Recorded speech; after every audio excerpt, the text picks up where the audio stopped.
dear beloved, Boss Mike, Cervera. Oh, nalulungkot pa ba yung iba diyan, mga kababayan, ha? Huwag ho kayong malungkot. Bakit ho kayo malulungkot? Pambihira, sarap-sarap ng buhay, eh. 'Di ba, mga kababayan? At saka isa pa, oo, ha, kita niyo yung mga ano nila, ha? Kita niyo yung mga propaganda nila. Mali na naman silang lahat. Sabi nila dadayain daw ang eleksyon, sabi nila, si Abalos daw, magiging number one. 'Di po ba? Hindi naman ho nangyari. Talo nga si ano, si Benhar, hindi pa nga umaabot sa top 12, mga kababayan. So, maliwanag po rito na talagang, etong, kanilang, mga propaganda, nagiging, gana, ano, gumagana sa mga tanga. Ano po, naniniwala ho yung, maraming mga tanga. Okey lang ho 'yan.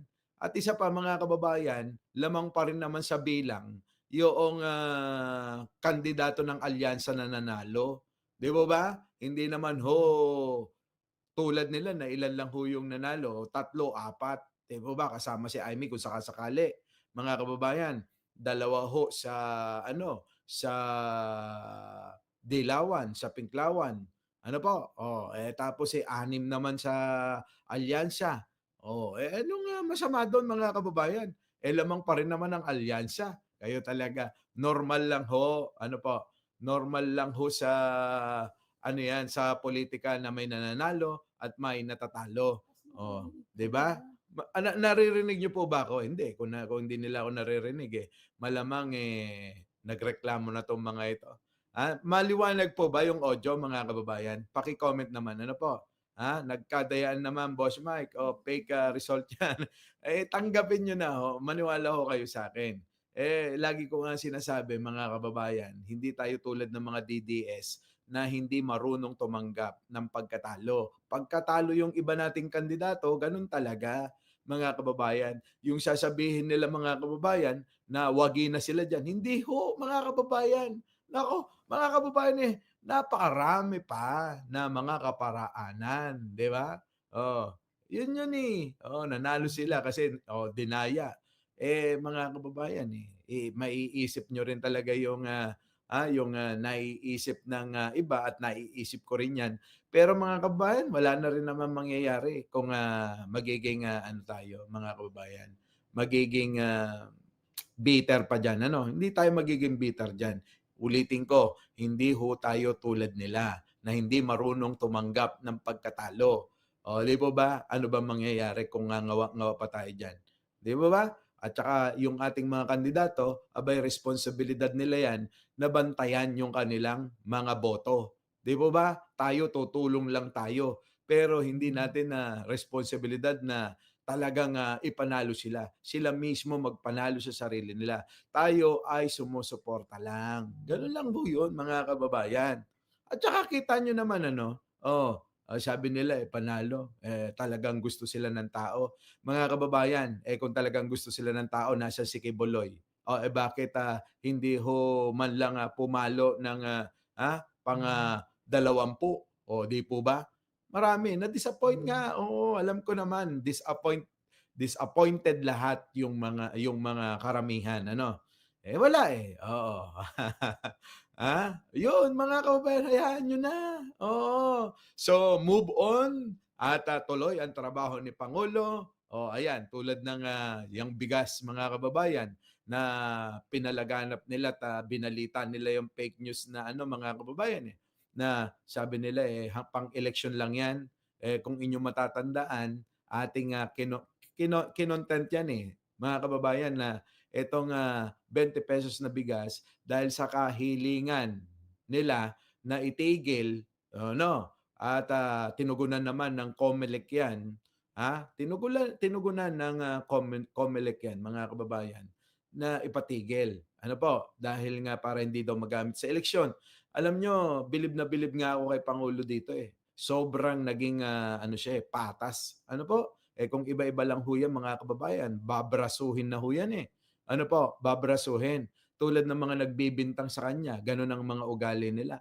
Sigurado kung sila ay nakaupo, mga kababayan, yun na talaga, 'di ba?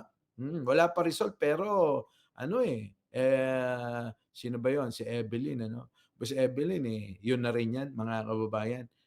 Sana 'no, sana lang kung si Imee, malaglag pa't mahabol pa ni, sino ba yung sumusunod mga kababayan? Na isa si Tulfo, baka, opo, 'di ba? Pero mga kababayan, ano't ano man ang resulta ng halalan, hayahan na ho natin, 'di po ba? Sabi nga nung ating kaibigan, kapagka kaloob, kaloob. Kapagka hindi talaga, hindi talaga. At, siyempre mga kababayan, tapos na ba ang buhay nun? Tapos na ba ang, laban nun? Huwag silang pakakasigurado mga kababayan. Bakit kanyo? Meron pang nakaambang, warrant of arrest na galing ng ICC. Oh, 'di po ba?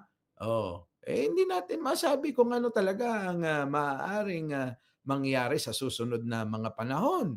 Oh, at isa pa, itong si Sara, merong kinakaharap na mga asunto, mga demanda. Oh, 'di po ba?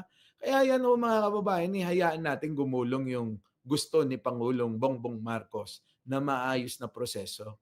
Oh, 'di po ba mga kababayan? Nandiyan sila Ai-Chang, oo, kokonti pa lang daw ho yung nagla-like. Baka naman ho, oo, mag-like na ho kayo. Oo, ha? Oo, sa mga ano mga kababayan, marami ngang ho mga may nag-message sa akin mga kababayan, ilang 3 yata. Oh, ay sabi mga kababayan, kawawa ka naman, yung mga inendorso mo natalo. Ano, gano'n naman talaga, 'Di po ba mga kababayan? Oo, kawawa daw ako. Paano ako magiging kawawa mga kababayan? Hindi naman ako yung politiko, hindi naman ako yung kandidato. Oh, kawawa ba yun? Kita niyo namamasyal lang ako din 'di ba? O na-meet nga namin kahapon mga kababayan, si Sally Garcia, yun ho laging nandiya-diyan, si Sally Garcia. Opo, yung ating kasama rito. Abay nagulat nga ako mga kababayan, nandito ako at kararating ko lang. Tinawagan ako. Oo, at nagkita-kita nga kami kagabi.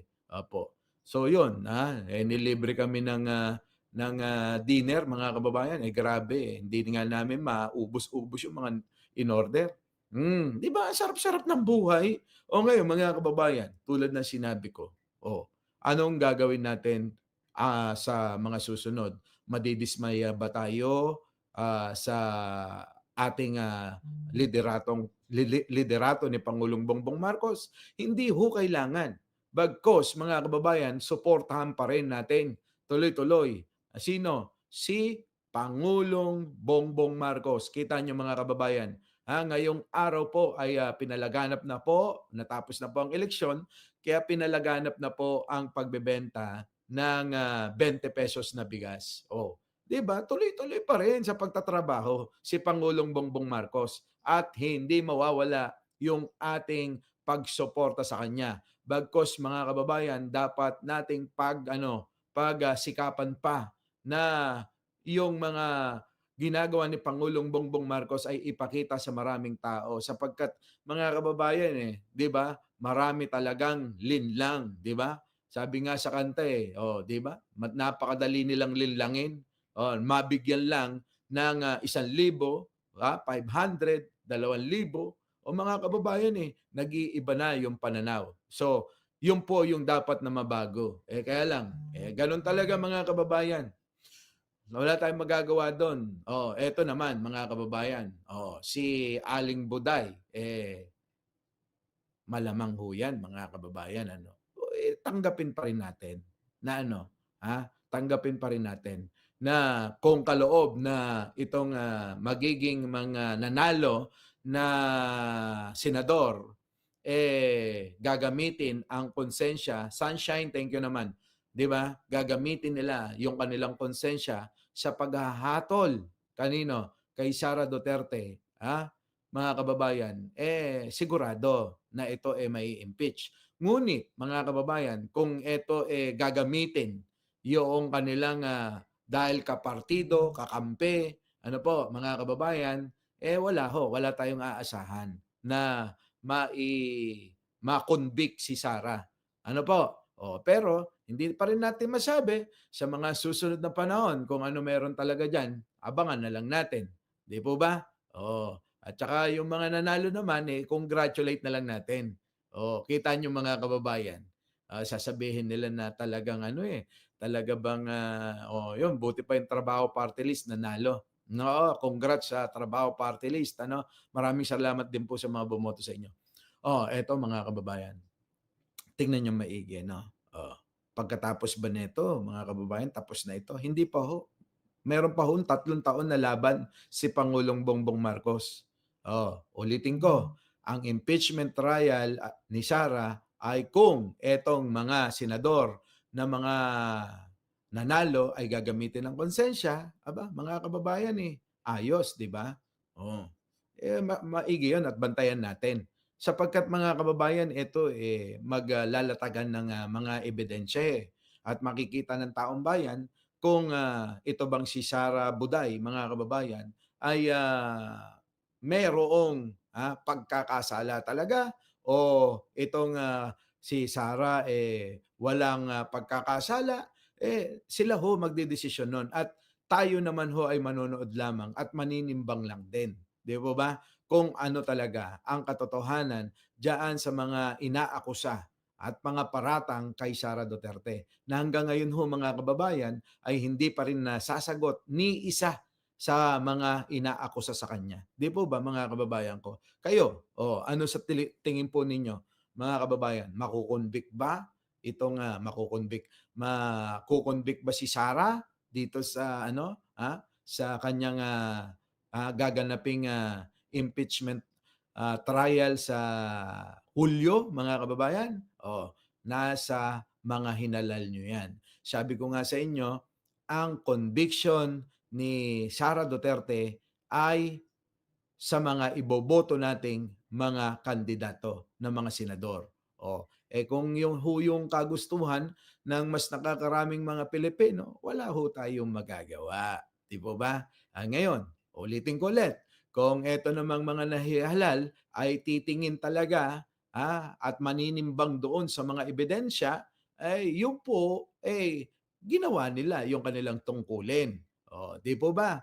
Pero kung wala talaga at magbulag-bulagan sila, magpikit-pikitan at magtutulog-tulugan kahit na nakikita na nila yung mga ebidensya, wala na ho mga kababayan, di po ba? Boss Mike, ang saya dito. Ay, oo po. Dito lang ho kayo. Medyo nga ho ako'y nahihirapan na gumawa ng content at makapag-live sapagkat nga ho ako nandito sa Italia o sa Europa, mga kababayan. Sarap ng buhay, di po ba? Nag-iikot-ikot lang tayo, namamasyal-masyal tayo sapagkat ganun ho talaga yung aking ginagawa. Noon pa, bago pa magpandemya, talaga hong eto ho yung aking aking numero uno na nakakapagpasaya sa sarili ko, yung mga kababayan, yung pamamasyal. 'Di ba, Argo? Ano? Congrats ba sa inyo? Hindi naman Ilan lang ba yung kandidato ng PDP ang pumasok? Kita nyo. Yung isa yung pinakaayaw nyo pa. 'Di ba? Tanungin ko kayo. Kung sakasakali yung mga pinakaayaw nila, sino? Si Aimee. Argo Malamang 'pag pumasok yan sabi nila ayaw nila kay Aimee, 'di po ba? Sinusukan nila. Bakit pumapasok? Bakit nasa pang-12 at humahabol pa lang itong si nakikita ko. Oo. 'Di ba mga kababayan? Pumapasok pa baka nga mahabol pa ni ni nakita tuloy si Jen Angeles bumangon. 'Di ba? Malay niyo na mahabol pa ni Ben Tulfo si Manang Aimee. Pero mga kababayan tingin ko mahihirapan na rin ho mukhang mahihirapan na rin po. 'Di ba? Noto Bongo o Bato Aimee wala Gano'n talaga mga kababayan ang politika,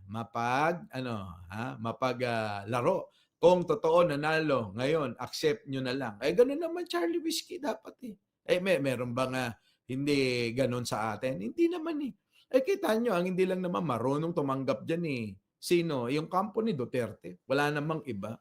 Pero tayo mga kababayan, do'n tayo sa tama. Kung sino ang nagwagi, kung sino nanalo, 'di ba mga kababayan? ay siya nating irespeto. Gano'n 'yon. At bantayan na lang sila, gano'n na lang ang magagawa natin. Oh, 'di po ba? So, 'yun. Oh, ngayon mga kababayan, sino-sino yung mga nanalong mga ayaw na ayaw nila? Tignan niyo. Sino? Si, Luistro, mga kababayan. 'Di ba yan, binira ng binira ni Sara Duterte? 'Di po ba? Oh, politics is game. Tama. 'Di ba? Alam niyo mga kababayan, itong si Luistro kita niyo, binira ng binira ni Sara yan, mga kababayan. Aba'y nanalo. 'Di po ba? Ay wala. Eto pa mga kababayan isa, pagtatakahan po ninyo mga kababayan etong si, sino 'to yung, Espinosa, mga kababayan. Sharon Cortez, normal lang ho na isipin niyo na talagang, may kinalaman, ano po, at may, gumalaw, may nag-magic o ano pa man. Pero mga kababayan, tingin ko, alam niyo, hindi na natin kasi obligasyon na bantayan. Wala tayong kakayanan ng gano'n, na bantayan ng, yung mga ganiyang, mga klase na na gawain kung, totoo man yung, mga nangyari na 'yan, Pero tingin ko naman siguro fair naman o hayaan na natin, fair na. Isa pa mga kababayan sabi nila, solid Duterte daw. Nasaan si Kibuloy ho mga kababayan? 'Di ba? Hindi naman ho nanalo si Kibuloy, hindi naman nanalo si Ipe. Ilan ho ang hindi nanalo sa kanila? Napakarami, 'di ba? 'Yan mga kababayan. Wala tayong magagawa, yung inendorso nga ng, iglesia, si Bong Revilla, mga kababayan, kita niyo hindi rin naman nanalo. At saka alam niyo mga kababayan, tingin ko malaking factor yung, mga ginawa ni Manang Imee. Kaya ho nagkaganyan, Ano po, mga kababayan, ha? Kaya ho nagkaganyan yung, resulta ng eleksyon. Masyado hong, hanggang kahuli-hulihan ho, Mga kababayan, binira ng binira, 'no? Binira ng binira. Delia Rosario, opo, Miss Au, Mary Luz, oo, shoutout po sa inyo. 'Di po ba? Binira ng binira ni Manang Imee. Kasalukuyang, botohan, bumibira pa, pero kita niyo ano nangyari, hindi naman na nagkatotoo yung kanilang mga sinasabi. Ano po, mga kababayan? Tayo, mga kababayan, dapat, tuloy pa rin ang buhay, 'di ba? Yun yun, mga kababayan. Respeto natin. Wala tayong magagawa, mga kababayan, ginawa naman natin yung ating, kakayanan tulad ninyo, mga kababayan, 'di ba? Malamang ho kayo, kinampanya niyo rin yung, alyansa ni Pangulong Bongbong Marcos tulad namin. Gano'n talaga. At least nagawa natin yung parte natin. 'Di po ba? Independent woman. Wisely Mateo, ano na, ha? Isihan niyo lang. Nandiyan ba si Ballpoint Man? 'Di ba? Okey lang 'yan. Mga kababayan, ulitin ko, lamang pa rin ang kandidato ng alyansa na na pumasok sa Magic 12. Si Mayor Trillanes, mga kababayan, tulad niyan, 'di ba? Yun po ba mga kababayan, ang, sabi nila, naku, kawawa ka, natalo si Trillanes. Mga kababayan, hindi ho ako nagsisisi sa pagsuporta kay Mayor Trillanes, kung alam niyo lang. Bakit ho? Hindi naman ho, alam niyo, hindi naman ho sa aking kawalan ang isang, pagkatalo ni Mayor Trillanes, Kawalan ho, ng mga taga-Caloocan yung pagkatalo ni Mayor Trillanes. Isipin niyo maigi mga kababayan, isang magaling, mahusay, ano po, na isang, politiko walang bahid ng korupsyon. Anong ginawa nila mga kababayan? Aba'y pinagpalit nila. Wala na tayong magagawa. Ulitin ko mga kababayan, yun ang, naging desisyon ng mayorya ng mga tao sa Caloocan. Di tapos na. Siguro naman, pupuwede na nating, tapusin yung, bangayan, yung pagtatanggol ng mga kandidato dahil tapos na ho ang eleksyon sa mga ilang mga lugar tulad sa Valenzuela, mga kababayan, naideklara na ho na panalo na ho yung Gatchalian, mga kababayan. O okay na ho yun. 'Di ba? Oh, mga kababayan, hindi ho tayo ugaling mga DDS na kapag ka natalo ang kandidato, nagngangawa ng nagngangawa ng nagngangawa, mga kababayan. Hindi ho. Wala na, tama na. Hindi na ho makakatulong ang gagawin nating bardagulan pa. O, di kung sino ho yung hinalal ng bawat mga lugar, di po ba? Ng mga syudad, di po ba? Ng mga probinsya. Abay, kung sino ho yung mga constituent ng mga yan, sila ho magdudusa, hindi ho tayo, mga kababayan. At tuloy-tuloy pa rin yung ating gagawing kaparaanan para sa sarili naman natin. Di po ba? Hindi ho para saan? Sa mga kandidato, kundi para sa sarili naman natin. Ang unahin natin, tapos na ho yung ambag natin sa kanila. Tuloy naman natin yung oras at panahon natin sa sa pagtulong sa sarili naman natin na kapakanan. Ganun po 'yon, mga kababayan. Ay nako, buhay ganun talaga Oo, ang politika talaga. May dayaan, ako ho mga kababayan, normal lang ho 'yan sa eleksyon. Ang dayaan, 'di ba? Huwag kayong mag-alala. Sa 2028 pa, pag baba ni Sara, susunduin na ng ICC. Ayan na nga yan na nga ballpoint man yung sinasabi ko na marami pa ring mga nakaamba na na mga mga maaaring ikadismaya nila. Eto yan mga kababayan. Kung tayo mga kababayan nirerespeto natin itong nakaraang halalan, kahit hindi man naging solid na alyansa yung nakapasok, kahit man lang aanim, mas marami pa rin mga kababayan kahit na aanim pa lang, anim lang yung nakapasok. Ang tanong, kung kaya nating respetohin to, sila kaya mga kababayan kaya nilang respetohin. Kung sakasakali mga kababayan na itong si Sara hulihin na ng ICC, mga kababayan, ano sa tingin ninyo? Ha? Oo. Thank you naman kay Wada Yu. Opo, thank you Oo.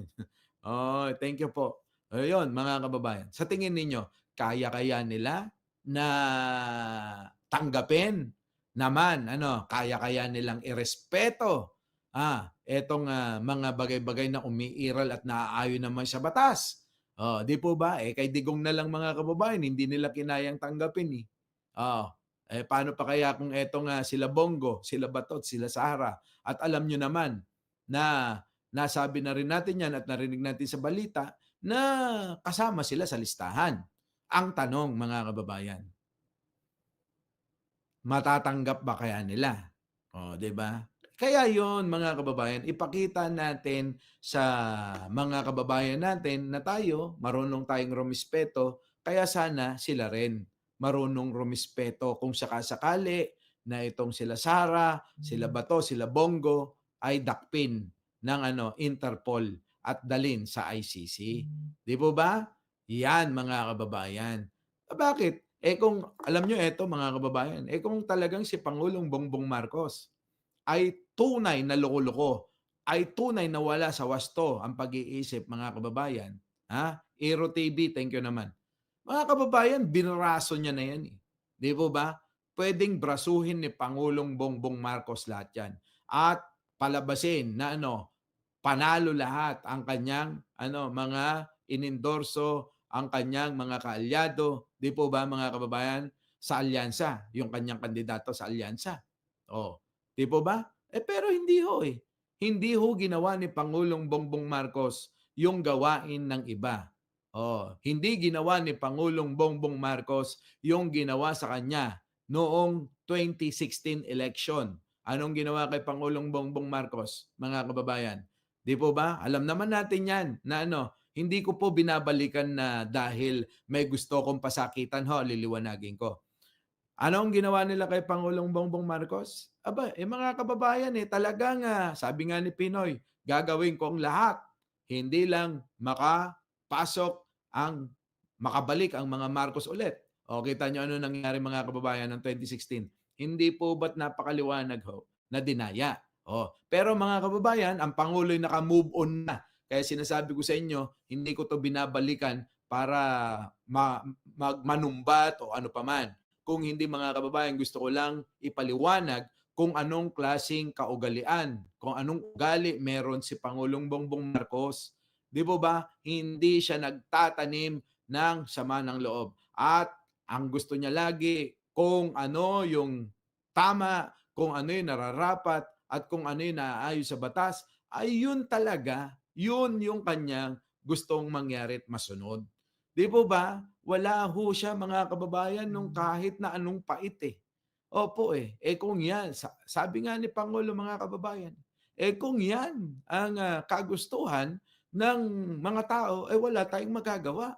Oo, pero kung yung dadayain ang halalan, hindi ho sa atin manggagaling yan. Kung hindi saan, mga kababayan, sa kanila. Oo, oo, sila. Sila ang may may hangarin na mandaya. Nakita nyo naman yung mga nakaraan na mga nag-iikot ng mga incheck na may daladalang mga malalaking aparato para ma-hack yung mga kung ano mang mga computer na nandiyan sa COMELEC, mga kababayan. Ano po? O, kayo ho, mga kababayan. Talagang ganun naman eh. Dinaya, opinion nyo po yan, mga kababayan. Our beloved Boss Mike, Boss Mike.